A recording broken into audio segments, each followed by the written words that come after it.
Bonjour à vous. Comme d'habitude, si cette vidéo vous a plu, un petit pouce, un abonnement, un commentaire, c'est important pour moi.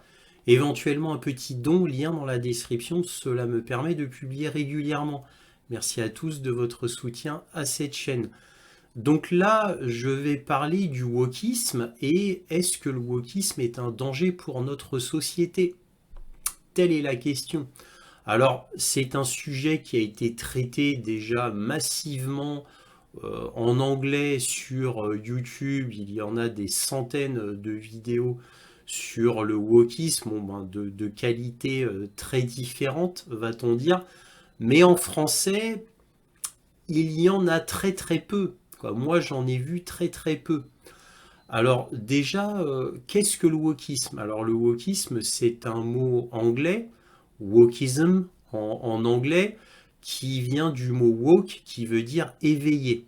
Alors évidemment, éveillé dans le sens éveillé au progressisme, puisque le mot équivalent en français, c'est le progressisme. Alors qu'est-ce que le progressisme? Eh bien, c'est savoir accepter les homosexuels, hommes ou femmes, alors LGBT maintenant on dit, et la diversité, voilà, c'est comme ça qu'on emploie le mot, c'est-à-dire inclure toutes les races et les mettre en avant, c'est-à-dire les blancs, les noirs, les jaunes, les arabes, etc. Voilà, donc c'est inclure tout le monde, mais pas inclure comme cela de manière neutre et objective. Non, c'est promouvoir les personnes de couleur, comme on dit de nos jours. Donc, et particulièrement, et vous avez dû le noter, les noirs, les personnes noires, puisque maintenant, vous avez vu le changement qui a été énorme, qui a changé du tout au tout, où maintenant, toutes les publicités, il y a des noirs, dans toutes les séries, il y a des noirs, et dans les entreprises, il y a de plus en plus de noirs à des postes plus élevés. Mais ce inclut aussi le wokisme, le progressisme, inclut aussi la promotion des femmes. Et là, on aura fait le tour. Voilà. Donc, et vous pouvez le voir dans la société, maintenant, tout tourne autour de cela. Et ça s'est fait assez brutalement, il y a, on va dire, 7 ou 8 ans. Hein, donc ça s'est fait assez brutalement. Là où on l'a vu, c'est vraiment dans les publicités. Et on l'a vu aussi dans les postes institutionnels, que ça soit de juges, de grandes entreprises, etc. On a vu donc des personnes noires, on a vu de plus en plus de femmes à des postes de plus en plus élevés. Donc évidemment, le phénomène est apparu aux États-Unis, bien sûr, et maintenant dans tout l'Occident, bien entendu. Alors il y a certains continents où il y a de fortes résistances, comme une partie de l'Amérique du Sud, quasiment toute l'Afrique, peut-on dire, et l'Asie. C'est là où il y a les plus fortes résistances, bien évidemment avec les pays de l'Est. Mais les pays de l'Est sont en train de lâcher dû à la pression de l'Union européenne, qui leur demande de faire du wokisme un pilier de leur gouvernement, sinon ils ne toucheront pas les subsides européens. Alors là, plus précisément, je vais parler de quelques cas emblématiques. On va parler de Boeing, de Kamala Harris, de la première femme noire juge, qui devient aussi la première femme noire juge arrêtée. Voilà. Et en plein tribunal, s'il vous plaît. En plus, donc nous allons voir ça. Et enfin, nous allons voir le cas d'un haut responsable du nucléaire aux États-Unis, qui a été mis au responsable donc par Joe Biden, voilà, qui est transgenre et qui s'est fait prendre la main dans le sac en train de voler. Voilà, bref, on va étudier tous ces cas un petit peu plus précisément pour vous montrer que oui, le wokisme détruit bien notre société de l'intérieur, de manière insidieuse et évidemment c'est poussé par l'État profond. Et par qui, vous allez me dire? Ben, principalement par BlackRock, voilà, qui en est, on va dire, l'inventeur et qui en est le moteur principal. En second, il y a aussi Vanguard qui en est le moteur principal aussi, un peu moins puissant quand même. Donc BlackRock a inventé deux concepts, donc le concept de ESG, donc bon, on verra plus, c'est des termes techniques anglais, nous allons les étudier avec des articles, et le terme de DEI. Donc alors ces termes que l'on va décortiquer ensemble bien sûr, en gros représentent le score de wokisme d'une société ou de toute autre entité. Bon là principalement ce sont les grandes sociétés qui doivent atteindre un niveau de wokisme très officiellement sur une charte et c'est demandé par BlackRock. Si vous n'atteignez pas ce niveau de wokisme, eh bien vous êtes sanctionné. Et comment vous êtes sanctionné? Eh bien BlackRock et les affidés de BlackRock n'investissent plus chez vous, n'achètent plus vos actions. Donc je vais vous donner l'exemple le plus puissant, va-t-on dire, le plus énorme, c'est Disney. Disney qui était une machine à cash, qui rapportait invariablement de l'argent, qui était d'une grande puissance, l'entité la plus populaire du monde, la plus aimée du monde, et bien depuis que BlackRock a mis la main sur Disney, il a imposé une charte, donc ces chartes-là, ESG et DEI, donc la charte du wokisme, et malgré des pertes colossales de milliards et de milliards de dollars, eh bien, tout le monde se demande, les grands économistes, les producteurs, on va dire hors Hollywood, parce que Hollywood connaît très bien le phénomène, ils sont impactés directement. Hollywood a été le premier à être impacté par le ESG et le DEI. C'est Hollywood qui a été impacté en premier et ensuite les grandes entreprises. Bref, pourquoi Disney, malgré ses pertes et malgré pourtant des membres du conseil d'administration qui ont hurlé en disant mais faut arrêter ça, faut arrêter le wokisme et il faut revenir à nos principes fondamentaux. Eh bien, ces voix-là ont été évidemment tues et Disney a décidé de continuer malgré tout, malgré les pertes car il y a eu un vote du conseil administratif de Disney et il n'y a que 4% des membres du conseil administratif qui ont été contre le wokisme et qui voulaient revenir aux fondamentaux. Les 96 autres pourcents du conseil d'administration ont dit non, on continue. On perd de l'argent, mais on continue. On perd de l'argent de manière colossale, mais on continue. Alors vous allez me dire, mais c'est pas possible, c'est mystérieux, mais quelle est cette raison folle? Eh bien, c'est très très simple. C'est que Disney perd énormément d'argent, mais elle récupère aussi beaucoup d'argent à côté. Pas du tout pour la vente de billets au cinéma, etc., de ce qui pourrait faire tourner Disney, ou la vente d'abonnements. Non, non, non, ça, ils sont en perte colossale, une perte énorme. Mais ils sont arrosés par BlackRock, Vanguard, voilà, ça leur permet de maintenir leur puissance financière. Bah oui, parce que vous vous doutez bien que s'ils n'avaient aucun subside parallèle, vous vous douterez bien qu'ils seraient très très vite retournés aux fondamentaux. Le fait qu'ils ne retournent pas aux fondamentaux, le fait que les actions dégringolent complètement, le fait qu'ils perdent des milliards et des milliards de dollars, évidemment, toute entreprise saine d'esprit, en 24 heures, aurait changé. Voilà. Mais là, non, ils persistent et depuis des années, ils détruisent tout et pourtant ils persistent.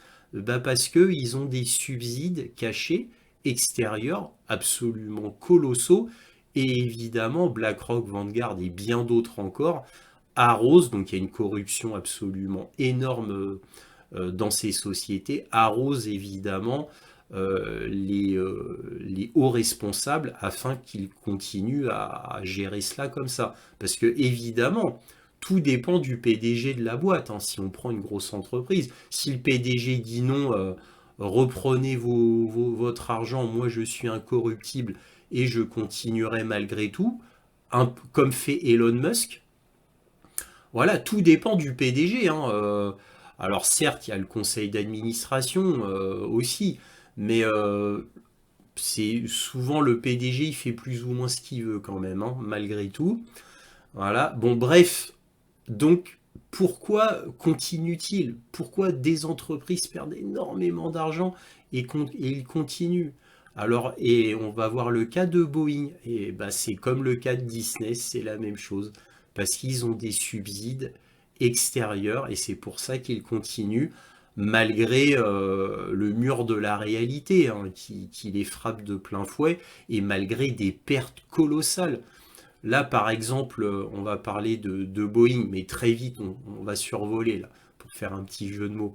Là, Boeing est plusieurs fois a failli faire des crashs d'avion avec, je dis n'importe quoi, 150, 250 personnes à bord qui ont failli mourir à plusieurs reprises. Et il y a eu des dizaines de problèmes techniques retentissants qui ont été repris dans les médias. Et pourtant, Boeing continue, ne change pas. Parce que ça fait quand même, ça fait 2 ans que ça dure, ces catastrophes-là, au moins 2 ans.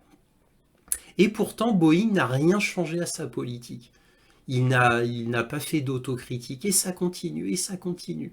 Jusqu'à ce qu'il y aura un accident extrêmement grave, où là, ils seront un crash d'avion, typiquement. Et là seulement, ils changeront leur fusil d'épaule. Parce que là, ils seront obligés. Mais tant qu'ils ne sont pas obligés, ils continuent. Voilà. Donc, bon, alors l'affaire de Boeing est un petit peu plus complexe que cela concernant les pertes d'argent et le fait qu'ils aient des problèmes techniques, mais nous allons voir cela ensemble. Donc, nous allons voir ces articles ensemble, ensuite il y aura la conclusion. Alors tout d'abord, on va voir un article de The Guardian qui vous montre l'état d'esprit de l'Occident quant au wokisme, qu'on appelle en France le progressisme. Donc là, on va pas lire tout l'article, hein, mais juste vous montrer un petit peu comment pensent les grands médias concernant le wokisme ou le progressisme, comme vous voudrez. Alors là, que lit-on? Vous vous inquiétez de la sécurité aérienne? Blâmez la diversité, ils disent les droitiers dérangés.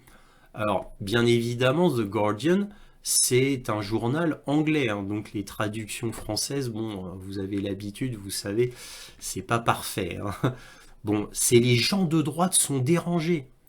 Ah oui, blâmer la diversité. Alors pourquoi les gens de droite blâment la diversité, le wokisme pour le danger que représente maintenant Boeing? La théorie selon laquelle le DEI rend les voyages en avion dangereux est passée d'une vision marginale à un incontournable de l'actualité de droite américaine. Et oui, bon alors tout de suite je vous casse le suspense, c'est diversité, égalité et inclusivité. Voilà ce que c'est le DEI, hein. Alors là, c'est bien répété. Le DEI ne vous met pas en danger. C'est la cupidité des entreprises qui les met en danger. Ah oui. DEI abat des avions.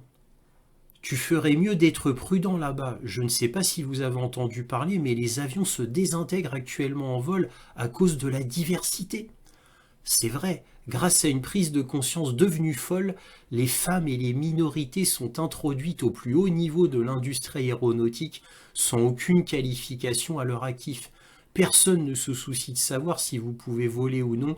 La seule qualification pour être pilote de nos jours est un vagin et un peu de mélanine. C'est-à-dire que vous soyez une femme et que vous soyez noir.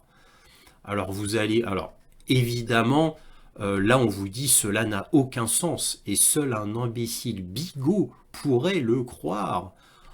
Les États-Unis, hélas, regorgent d'imbéciles fanatiques. Bon, bref, je vais pas vous... Et ils incluent bien des politiciens, bien sûr. Voilà. Alors, vous voyez la teneur de l'article, hein. Bon, évidemment, l'article est grotesque. Il vous balaye tout d'un revers de main et pourtant, en tant que journaliste, normalement, il n'y a pas de fumée sans feu. Un journaliste devrait dire, mais pourquoi disent-ils cela? Quels sont leurs exemples? Voilà. Et évidemment, pendant 2 ans, il y a eu des exemples, mais à foison. Alors, je parle pour Boeing. Il y a eu des exemples bien, bien, bien avant Boeing.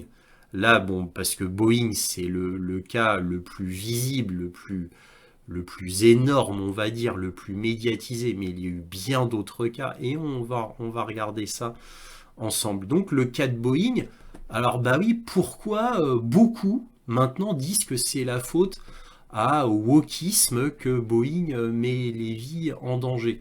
Eh bien, nous allons voir ça avec cet article qui vient de MSN, qui nous dit: un initié présumé affirme que les malheurs de Boeing sont les symptômes de l'échec de nos élites et de la DEI qui déchire notre société.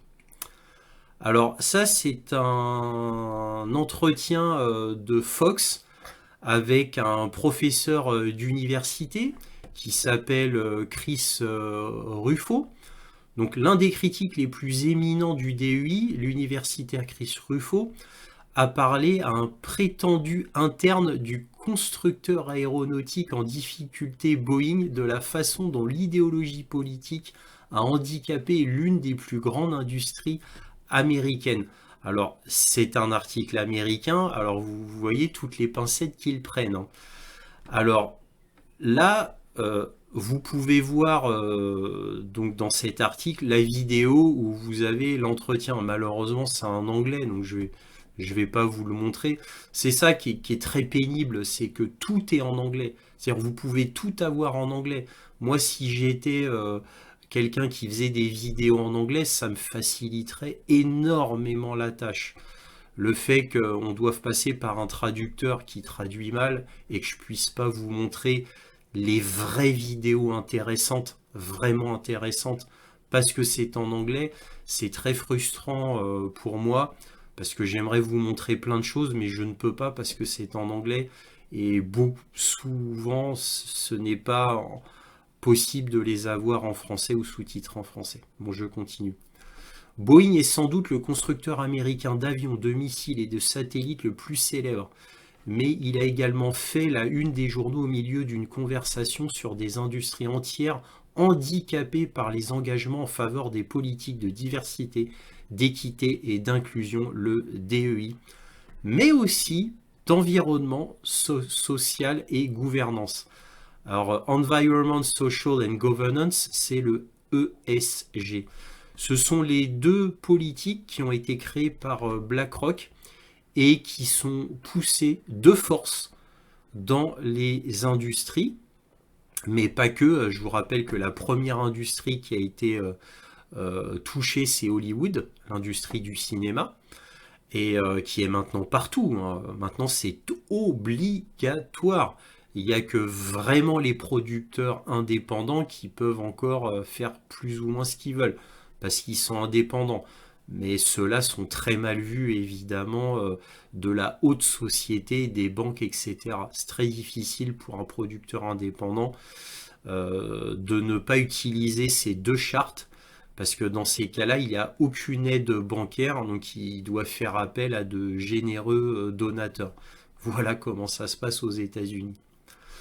En janvier, Alaska Airlines a annulé tous les vols sur le Boeing 737 MAX jusqu'au 13 janvier, après qu'une éruption en vol a laissé un trou béant dans l'avion et forcé un atterrissage d'urgence à Portland dans l'Oregon, alors que les passagers surpris tenaient des masques à oxygène.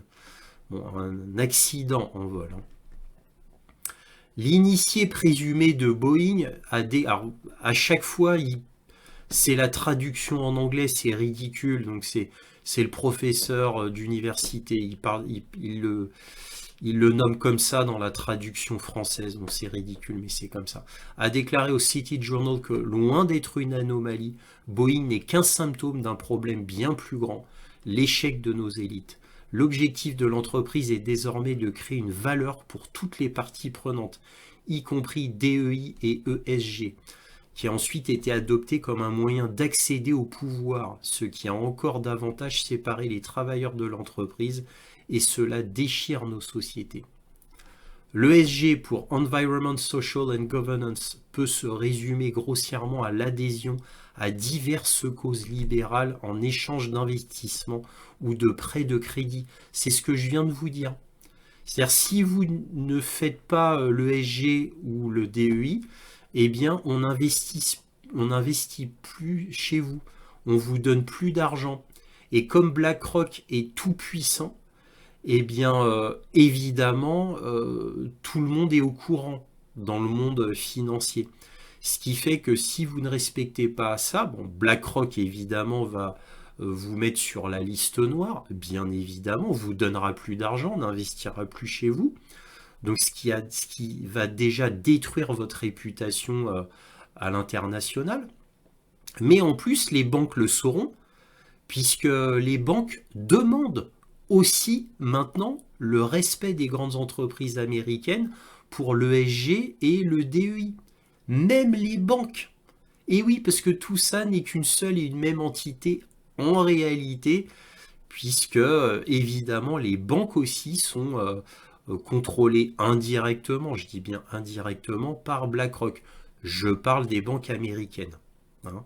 Mais toutes les autres banques occidentales sont aussi contrôlées par BlackRock de manière très volontaire. Hein. Donc ils sont très heureux, toutes ces entités occidentales sont très heureuses dans leur servitude.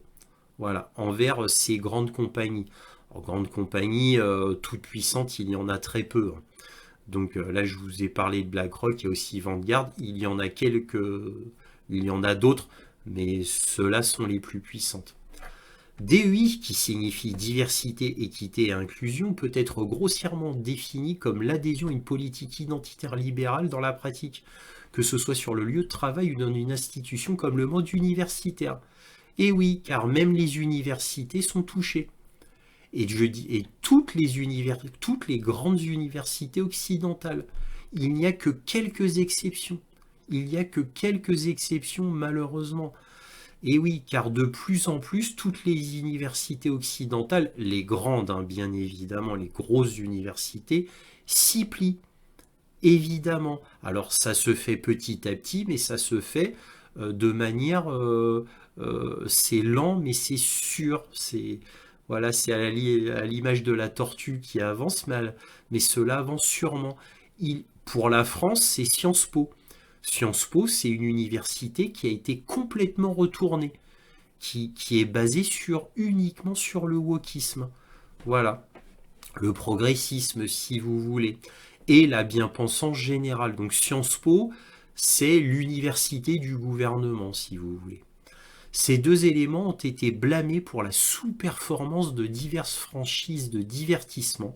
Donc là, sous-entendu Hollywood, tout le cinéma, société, voilà, donc les grandes compagnies, et les institutions gouvernementales. Et oui, voilà. Donc le professeur, parce que c'est un professeur, a fait valoir que le problème à la base est que nous avons une marginalisation des gens qui construisent des trucs, des gens qui travaillent réellement sur ces avions. Voilà. Cela dit-il, a commencé après le crash de deux 737 au cours des dernières années, dont l'un pourrait être attribué à une défaillance technique conduisant finalement à un ensemble de changements radicaux qui ont provoqué un énorme renouvellement des talents.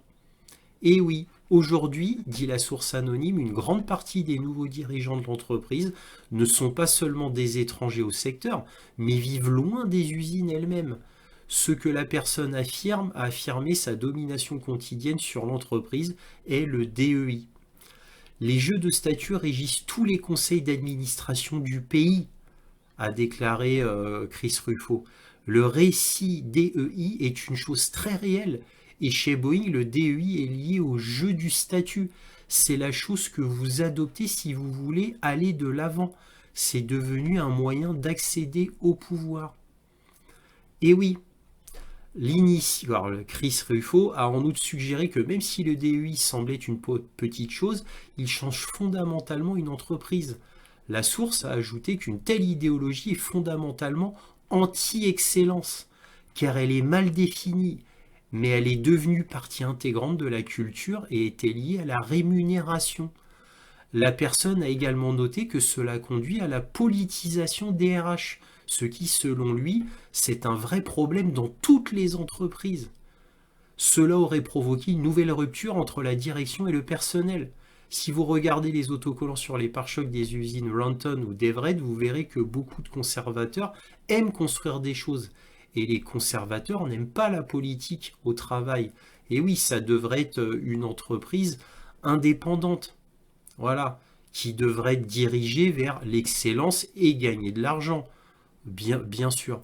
Alors, je ne vais pas tout lire, mais vous avez compris le tableau. Alors, pour Boeing, franchement, il y a des dizaines et des dizaines de vidéos de Boeing, de gens qui ont filmé en caméra cachée à l'intérieur de Boeing. Et que se passe-t-il au final? Eh bien, vous prenez par exemple la directrice RH de Boeing. Eh bien, si elle a un quota de gens noirs et de femmes à prendre dans des postes importants. Et là, ce qui a fait polémique aux États-Unis, c'est que même à des postes d'ingénieurs et des postes d'ingénieurs qualité, en plus. Et donc, plus ils prennent des gens noirs ou de femmes, plus ils ont des primes. Et cela marche aussi pour les simples managers qui embauchent des gens. Alors, eh oui, donc s'ils mettent plus ils mettent de gens noirs et de femmes dans leur équipe, plus leurs primes sont élevées. Et ça ne marche pas comme ça que dans Boeing, ça fonctionne dans plein d'autres sociétés, même dans le complexe militaire industriel américain comme Lockheed Martin, Raytheon, Northrop Grumman. Voilà, et c'est pour ça, c'est beaucoup de républicains et des gens qu'osent parler, comme le sénateur Matt Gaetz, qui est très connu aux États-Unis, qui l'a déjà dénoncé. Et c'est pour ça aussi que le F-35 a été un fiasco complet, qui a coûté des centaines de milliards de dollars et qui pourtant n'est pas fiable, parce que, bon, alors évidemment, attention, c'est pas que la faute du DEI et de l'ESG, mais aussi d'une très mauvaise gestion financière. Voilà, ça n'est pas que c'est multifactoriel, bien évidemment. Il ne faut pas accuser non plus l'ESG et le DEI pour tous les maux des entreprises. Il ne faut pas exagérer. Mais cela a grandement contribué. Et quand vous apprenez que, en fin de compte, les DRH touchent des primes. Et petite anecdote croustillante, par exemple, si vous prenez un pilote qui est femme et noir à Boeing, là votre prime explose littéralement. Donc évidemment, dans ces cas-là, le directeur qu'embauche a tendance à passer un petit peu les compétences de la personne, sachant que, parce que la DRH touche une prime, et le manager touche une prime, l'intermédiaire touche une prime, la personne qui a trouvé cette personne touche une prime, tout le monde touche une prime. Voilà. Mais il y a des différentes primes. Si vous prenez par exemple un noir, vous avez une petite prime. Si vous prenez une femme noire, vous avez une grosse prime. Si vous prenez un transgenre, vous avez une très grosse prime. Et si votre transgenre est noir, alors là, votre prime explose aussi. Et vous voyez, il y a un tableau comme ça qui est absolument à vomir, hein. Mais voilà, c'est ça qu'il y a dans le DEI et l'ESG, c'est ça qu'il y a dans les chartes des grandes entreprises. Et c'est malheureusement respecté à la lettre, sinon ils ont des problèmes avec les banques, ils ont des problèmes avec les investisseurs, etc. C'est pour ça qu'ils sont prêts à perdre de l'argent, même beaucoup d'argent, pour quand même respecter ces chartes-là qui sont grotesques, qui sont dangereuses et qui gangrènent toutes les strates de la société, universités, entreprises, institutions gouvernementales, et nous allons voir cela en article. Donc là, c'est le dernier article concernant Boeing. Alors, comment le DEI a détruit Boeing? Dans cet épisode du Bug Brief, l'invité de Porter Stansberry, fondateur, président et PDG de MarketWise, donne un aperçu de l'état actuel des entreprises américaines en se concentrant particulièrement sur Boeing et sur les implications plus larges des politiques DEI et des critères ESG sur la performance et les performances des entreprises. Et donc c'est la sécurité qui est en jeu. Donc là vous voyez un avion qui se crache. Là alors, il y avait une vidéo très parlante, elle a été supprimée par YouTube parce que c'était sur YouTube cette vidéo là, donc ça elle a été supprimée. Donc je vais pas tout vous montrer, mais là en gros cela vous dit les impacts cette fois très sérieux du DEI et de l'ESG chez Boeing. Là, ça va plus en profondeur dans ces articles. Et c'est très, très, très édifiant. Et ça fait peur. Et ça fait peur. Là, quand vous êtes un Américain, que vous prenez l'avion, vous avez une option qui vous dit est-ce que vous voulez prendre un avion Boeing ou non. Pardon, excusez-moi. Comment trier les avions afin d'éviter les avions Boeing. Voilà. Donc vous cochez une case et hop, vous avez tous vos vols, mais sans avoir un vol sur un Boeing.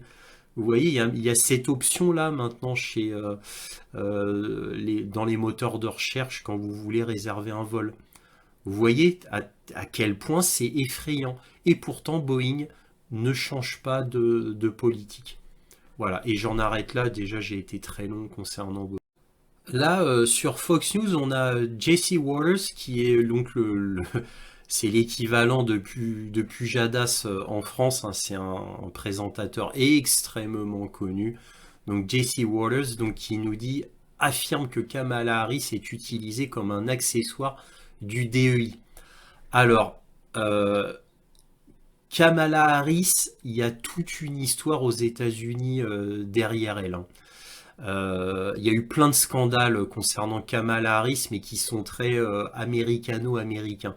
C'est-à-dire, bon, si vous, comme moi, vous regardez les informations tous les jours aux États-Unis, bah, vous êtes inondé sur Kamala Harris. Mais étonnamment, dans l'Union européenne, c'est le silence complet sur Kamala Harris. Bon, à part sur YouTube, on peut en trouver, mais voilà, elle a fait des gaffes mais monstrueuses. Aux États-Unis, on l'appelle 80. Alors, pourquoi on l'appelle 80 aux États-Unis, c'est-à-dire 80?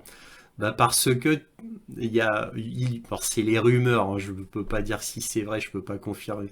Mais apparemment, on aurait mesuré son QI et un psychologue aurait mesuré son QI et elle aurait que 80 de QI, ce qui est très très bas. Alors certaines mauvaises langues l'appellent 80. Alors d'où c'est venu cela? Parce que quand elle passe à la télé et qu'elle dit quelque chose, c'est tellement grotesque et elle se ridiculise quasiment systématiquement à la télévision et tout le monde se moque d'elle. Si vous voulez, Kamala Harris, elle a été mise vice-présidente de Joe Biden pour normalement remplacer Joe Biden. Joe Biden aurait dû faire en 6 à 8 mois et être remplacé par Kamala Harris, vu que Joe Biden est incapable de mener les États-Unis, bien entendu. Mais Kamala Harris, elle a été tellement nulle qu'elle a quand même été écartée par l'État profond. Parce qu'elle a un score de sondage complètement pourri et qu'elle est vue par tous comme quelqu'un de complètement débile, mais dans le sens débile mental. Et pourtant, elle a fini vice-présidente des États-Unis et elle aurait dû être la présidente des États-Unis. Voilà. Alors, je vais pas tout vous lire, juste paragraphe. Pourquoi la Maison-Blanche traite-t-elle Kamala Harris comme un accessoire du DEI et la fait-elle balancer devant le public pour convaincre les mamans du vin et les afro... Alors, la traduction horrible, mais bon. Alors, et les Afro-Américains avec des fenêtres sur sa vie personnelle idiote. Alors, bon, maintenant, je vous le traduis plus ou moins en bon français. C'est pourquoi la Maison-Blanche met en avant Kamala Harris comme représentante de la diversité et pourquoi elle passe à la télé presque invariablement pour parler de sa vie personnelle, c'est-à-dire en tant que maman, comment a dit quel vin est le bon, quel autre est pas bon, et comment elle met en avant tout ce qui est afro-américain. Et oui, pousser les Noirs aux États-Unis. Voilà. Et donc, pour pousser toutes ces choses-là, elle se met en avant, donc elle passe à la télé et elle parle de sa vie personnelle. Voilà. Pourquoi mieux connaître Kamala rendrait-il les gens plus susceptibles de voter pour Biden? Le peuple américain connaît déjà Kamala et ne l'aime pas. Peu nous importe la musique qu'elle aime ou les bougies qu'elle achète, parce qu'elle ne parle que de sa vie personnelle. Quand elle passe à la télé, c'est 95% du temps, c'est pour parler d'elle. Cela fait des années et nous ne nous en soucions pas. Et vous savez qui ne se soucie vraiment pas de Kamala Harris, les femmes. Seulement 36% des Américaines l'aiment. Bon, évidemment, ça c'est selon un sondage. Alors, quand vous regardez le sondage, évidemment, il devrait préciser des femmes afro-américaines.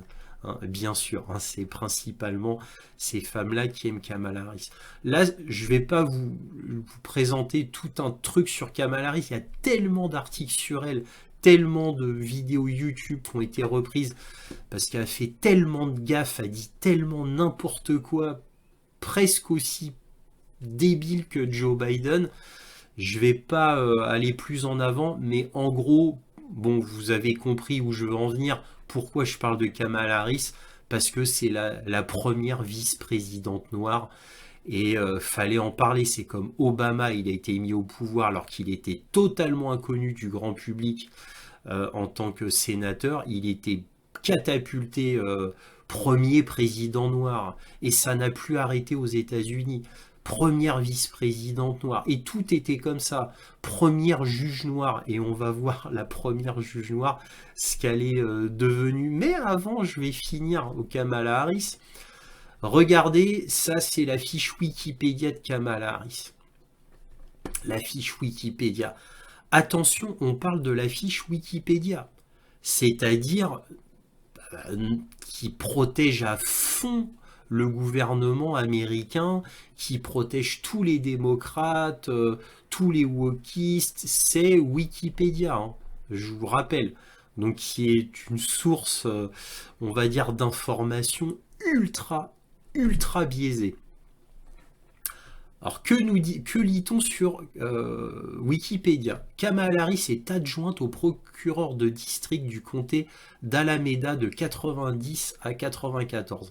En 1994, elle est nommée par le président de l'Assemblée de l'État de Californie, Willie Brown, avec qui elle a une relation extra-professionnelle, a des charges à la Cour d'appel de l'assurance chômage et à la Commission de l'assurance médicale, le California Medical Assistance Commission.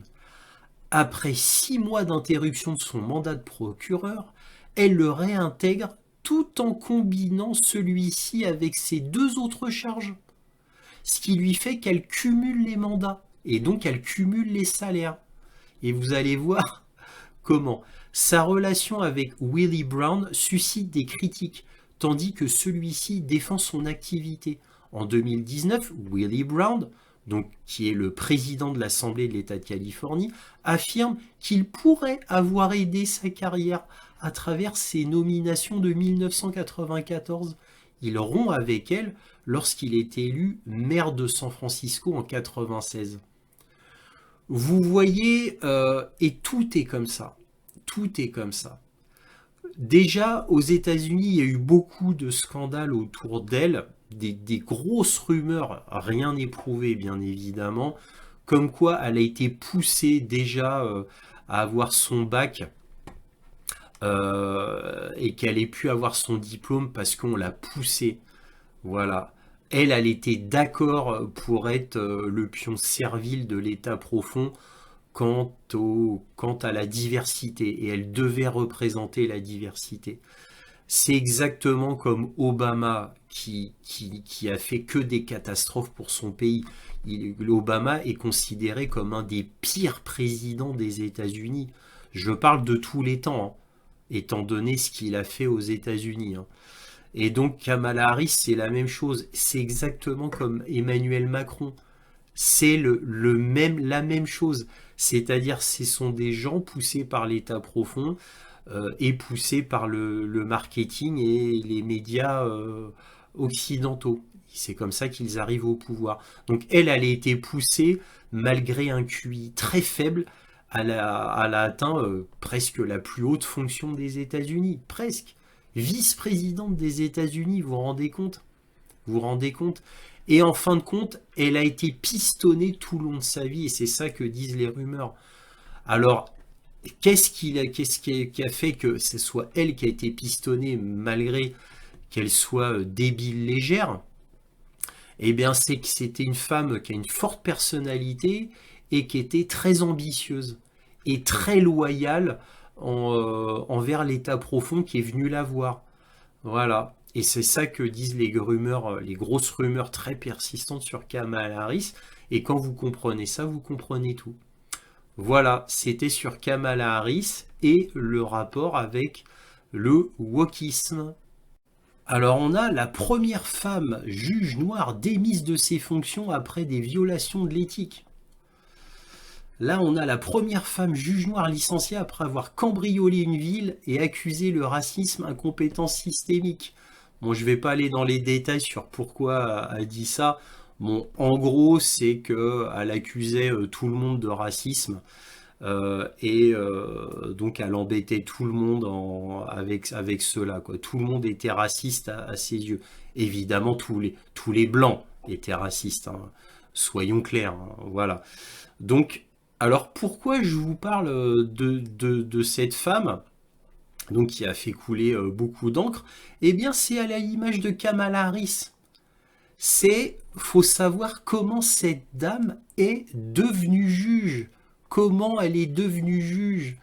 Et comment elle est devenue juge, eh bien, c'est là que les rumeurs arrivent.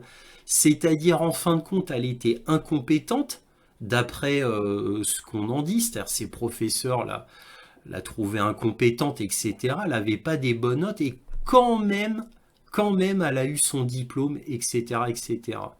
Comment a-t-elle pu avoir son diplôme?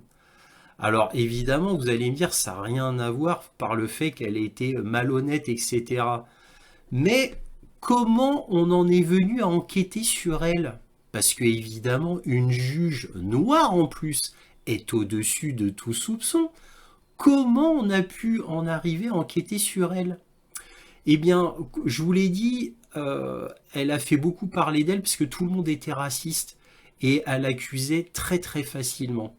Et en plus, elle n'utilisait pas ses fonctions de juge de manière légale. En plus, elle jugeait de manière illégale parce qu'elle était juge, elle se présentait comme juge et procureur.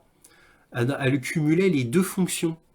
Donc elle court-circuitait carrément des circuits juridiques. Voilà. Donc elle était en complète illégalité. Je vous ai dit qu'elle avait 9 chefs d'accusation contre elle. Donc elle utilisait en plus frauduleusement ses fonctions de juge, etc. Donc cela s'est vu dans les tribunaux. Et donc c'est comme ça qu'on a commencé à voir un petit peu son passé. Voilà, et on s'est aperçu qu'en fait elle était complètement nulle. Et donc comme elle était nulle, bah, elle cachait sa nullité en prenant des décisions arbitraires et illégales. Parce qu'en fait elle maîtrisait pas vraiment ce qu'elle faisait. Elle était totalement incompétente. Voilà, et c'est après que les rumeurs sont apparues. Mais comment elle a pu avoir son diplôme, etc. Exactement comme Kamala Harris. Exactement de la même manière. Et là, vous comprenez tout. Donc ça a été la première femme juge noire, et c'est aussi la première femme juge noire licenciée peu de temps après, hein. Elle n'a pas fait des années en tant que... Elle a fait 4 ans si je me souviens bien. Ou 3 ans, un truc comme ça. Voilà. Donc, et attendez, alors, vous connaissez ce genre de femme, hein, rien que... Bon, vous voyez ce genre de femme. Alors là, vous voyez, elle se fait arrêter en plein tribunal. After a judge sentenced another judge to jail time, chaos erupted in an Ohio courtroom. And taking the defendant into custody wasn't so easy, as a court officer had to drag her out. Bon, vous voyez le genre de femme que c'est, quoi. En plus, aucune dignité, quoi. Aucune dignité. Bref, on va passer au sujet suivant. Là, vous voyez un article du New York Post. Qui est Sam Brinton, un responsable non-binaire de Biden, arrêté pour une valise volée? Et oui, et il s'est fait arrêter à 3 reprises, hein, parce que ça, c'est une vieille histoire, hein. Ça date du 30 novembre 2022. Voilà.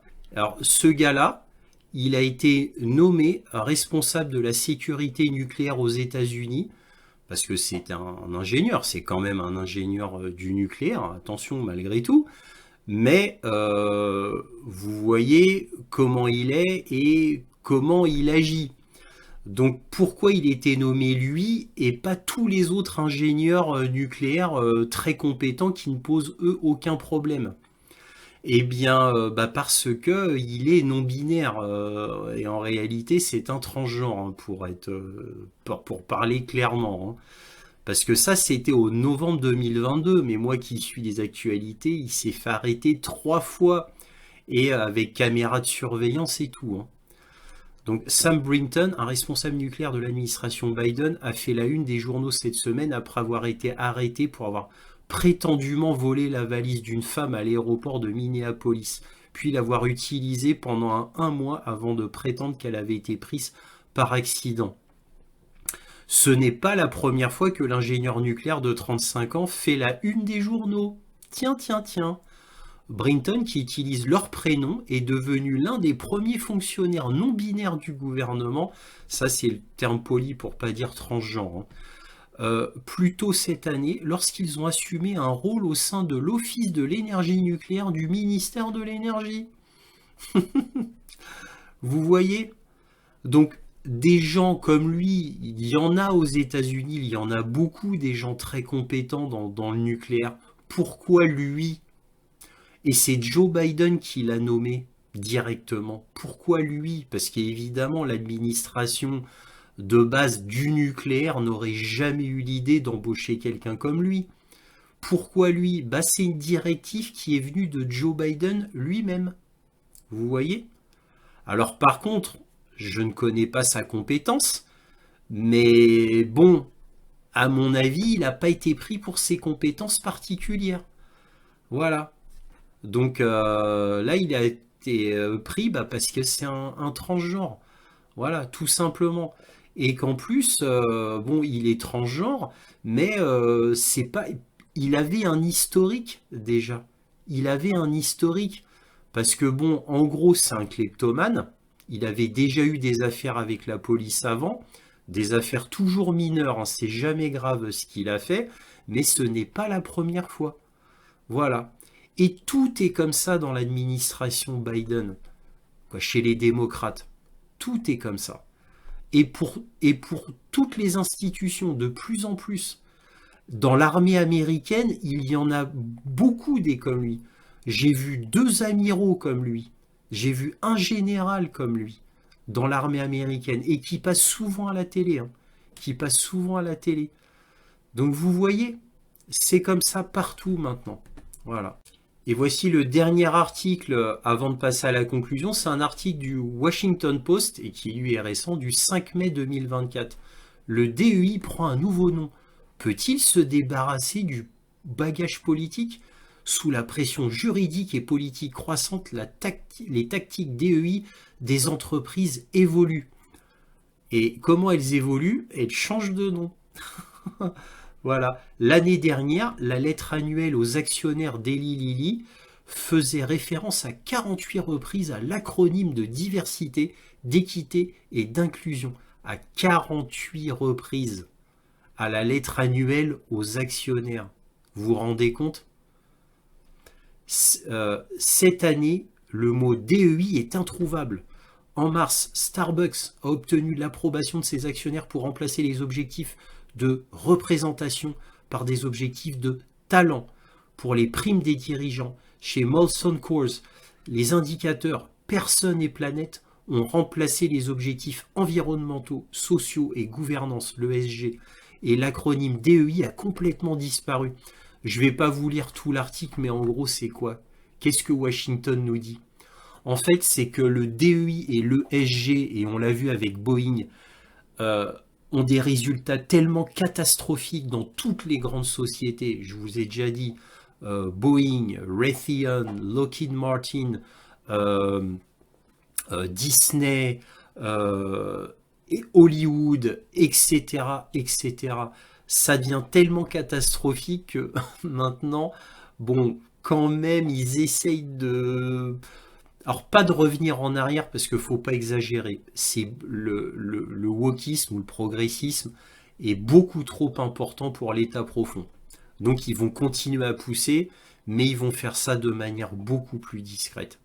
Voilà, ce sera beaucoup moins voyant. Ils vont le faire, ils vont rien changer, mais ils vont faire ça de manière beaucoup plus, voilà, beaucoup plus intelligente, on va dire. Voilà.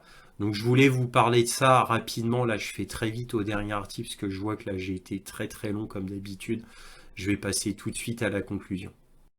Je vous ai donné quelques exemples, alors des exemples édifiants, des exemples importants, mais c'est qu'une petite poignée d'exemples parmi des milliers d'exemples. Alors moi, je suis tombé par hasard en lisant bon, les informations comme cela, je me les suis mis sous le coude, je savais que j'allais faire une vidéo sur le wokisme, un de ces quatre, avec les exemples que j'avais mis de côté comme cela. Encore une fois, je n'ai même pas cherché. Je suis tombé par hasard dessus en lisant les journaux, les articles, internet, peu importe. Et je l'ai mis sous le coude parce que je savais encore une fois que j'allais faire une vidéo sur le wokisme. Est-ce que le wokisme est un danger pour la société? Bien sûr que c'est un danger pour la société. Et il me fallait des exemples parlants. Donc je vous ai donné des exemples parlants. Oui, le wokisme est non seulement un danger pour la société, comme je vous l'ai montré. Alors, par exemple, alors, ce ne sont que des exemples, hein, mais pour Boeing, on voit des ingénieurs qui ne sont pas très compétents, des pilotes qui ne sont pas très compétents et qui ne sont pas pris pour leurs compétences d'ailleurs. Il y aurait d'autres personnes compétentes, mais on ne prend pas cela. Regardez, pour parler de la France, regardez notre gouvernement de Macron. Vous voyez que le gouvernement, les gens qui sont au gouvernement sont d'une nullité qui confine à la caricature. Ça pourrait être dans un dessin animé de Tex Avery, les gens que l'on a. Alors, prenez Madame Hayé, prenez Monsieur Séjourné, mais on pourra en citer plein des députés, des gens qui ont été au gouvernement et qui sont tellement incompétents, tellement nuls, et ils sont tellement risibles quand ils passent à la télévision, sans compter leurs fautes de français. C'est à en pleurer en réalité, on devrait en pleurer. Et nous, on se dit, bon, c'est dans les gouvernements, c'est dans tous les gouvernements un petit peu comme ça, occidentaux bien sûr. On a vu le cas en Suède récemment. C'est un petit peu maintenant dans tous les gouvernements occidentaux parce que cela se propage, bien entendu, comme il se doit. C'est poussé par l'État profond et c'est partout. Voilà, je vous donne un dernier exemple français, prenons la magistrature. En France, plus de 90%, si ce n'est 95% des magistrats sont des magistrates. Au moins 90% de la magistrature en France sont des femmes, alors qu'avant c'était 100% des hommes, il y a quelques décennies de cela. Demandez-vous pourquoi. Vous voyez, ça c'est un signe qui ne trompe pas. Et tout est comme ça. Tout, partout, dans toutes les strates de la société. Je vous ai déjà parlé de Sciences Po, qui est l'exemple le plus emblématique. Mais toutes les grandes universités, les grandes écoles françaises vont y passer. Saint-Cyr commence à être touché. Saint-Cyr, imaginez-vous, hein. Pourtant, l'école qui était la plus résistante à tout cela, Polytechnique, commence à être touchée. Alors là, depuis quelques années, Polytechnique, hein. Vous voyez, même nos grandes institutions commencent à être touchées. Vous avez vu? Là, il y a des universités aux États-Unis, et la première à avoir fait ça, c'était l'université de Columbia, une des plus, une des universités les plus prestigieuses des États-Unis. Eh bien, il y a quelques années, ils ont fait un système. Alors, je vais simplifier pour vous, mais en gros, ils ont fait un système où les étudiants blancs qui voulaient postuler à Columbia devaient avoir 100. Eh bien, pour les noirs, les étudiants noirs qui devaient postuler à Columbia, ben, eux, ils pouvaient entrer dans Columbia avec un score de 90. Voilà. Et pour les asiatiques, les étudiants asiatiques, pour entrer à Columbia, ils devaient avoir 120. Et ah oui, c'est-à-dire que pour eux, c'était plus dur d'entrer à Columbia. Et pourquoi le Columbia a décidé de faire ça? Eh ben parce que il y avait trop peu de noirs dans son école. Parce qu'il y avait trop peu de noirs qui arrivaient à entrer dans l'école. Donc ils ont abaissé le niveau. Et pour les Asiatiques, comme il y avait une proportion d'Asiatiques qui devenait de plus en plus grande à Columbia, ça devenait trop important parce qu'ils étaient trop studieux, trop bons à l'école. Eh bien, ils ont décidé, pour diminuer la proportion d'Asiatiques à Columbia, d'augmenter la difficulté des concours pour les Asiatiques. Et oui, parce que aux États-Unis, la notion de race, d'ethnie n'est pas cachée, c'est officiel. C'est-à-dire, même dans vos papiers administratifs, vous devez préciser si vous êtes noir, blanc, jaune, etc. C'est dans les papiers administratifs, hein. Donc la notion de race il n'y a pas du tout de problème aux États-Unis et au Canada aussi d'ailleurs à ce niveau-là. Voilà, bon, c'est la particularité.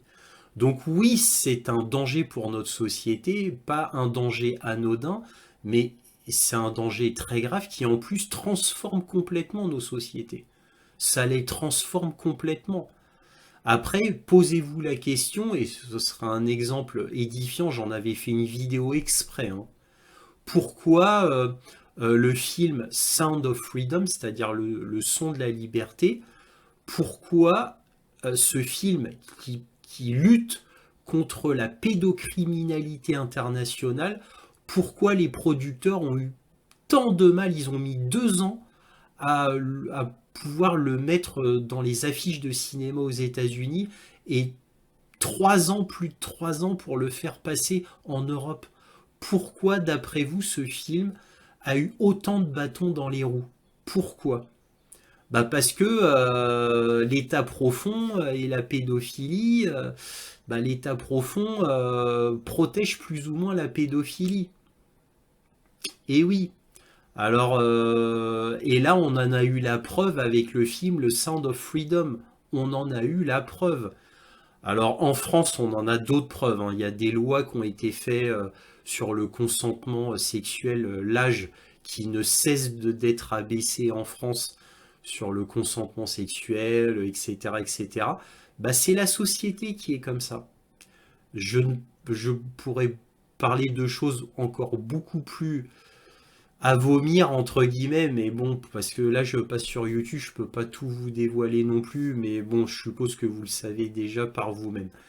Bon, bref, pour le wokisme, vous avez compris, oui, c'est un danger évident et immédiat pour notre société, principalement occidentale, mais cela commence à aller partout, au Japon et même en Chine, hein. Et oui, bon, la partie la plus occidentalisée de Chine, puisque ça commence à arriver à Hong Kong.